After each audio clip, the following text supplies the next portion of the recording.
People have really good intentions and they don't realize how much they're leaving their horse in a state of dysfunction. So in a lot of my videos, I talk about slowing things down, breaking things down into short specific segments, having quality, engaging the horse's mind, yada, yada, yada.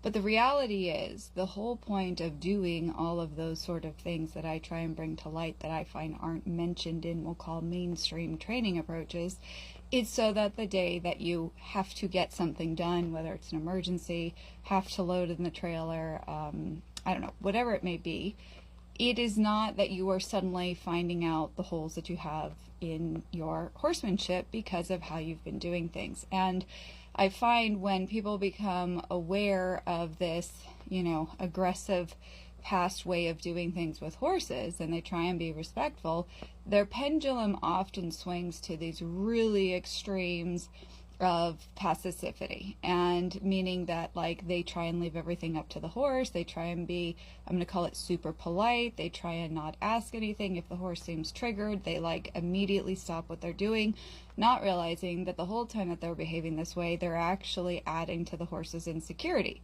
And so I think one of the challenging things to teach folks is that there is a middle ground. We don't need to be strong and chasing and driving and containing and making and breaking the whole time. And we also don't need to be in this place of hypersensitivity to where we are asking nothing specific of the horse and we don't realize that we are not teaching our horse to think through scenarios, to be able to adapt and to keep trying in a reasonable manner, even if they are concerned or even if it's something that used to be a trigger from other scenarios. Now, I get it.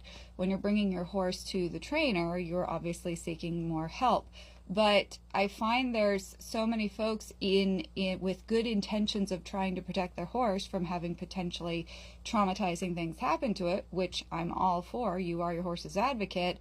But that there becomes almost just as much of a closed-mindedness in the leaving it up to the horse, being super passive, being hopeful, pleading and begging through a bunch of different workarounds, we'll call it, in order to sort of get the horse to comply, and thinking things are going well, thinking we're building trust because our horse isn't ever acting big or dramatic, but without actually recognizing how often we are avoiding addressing our horse's insecurity.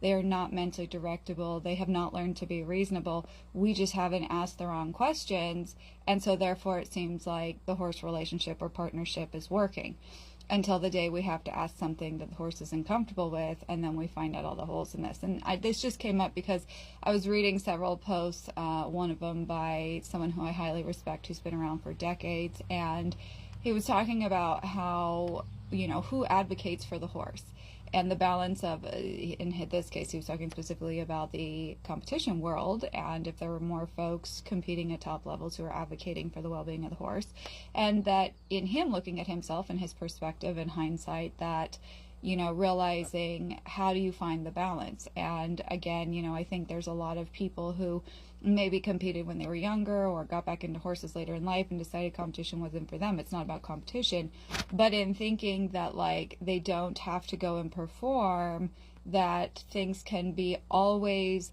as quiet as possible. And I think that is a disservice to the horse, because the reality is you can't control the world around you. You can't control everything that is happening. And if we don't educate ourselves to then educate the horse to have the skills to think through things, to search, to be reasonable, to have clear, specific communication that doesn't trigger his defensiveness, then we're just being hopeful. And those hopeful scenarios actually add to the horse's distrust rather than building it in the long run. Love to hear your thoughts.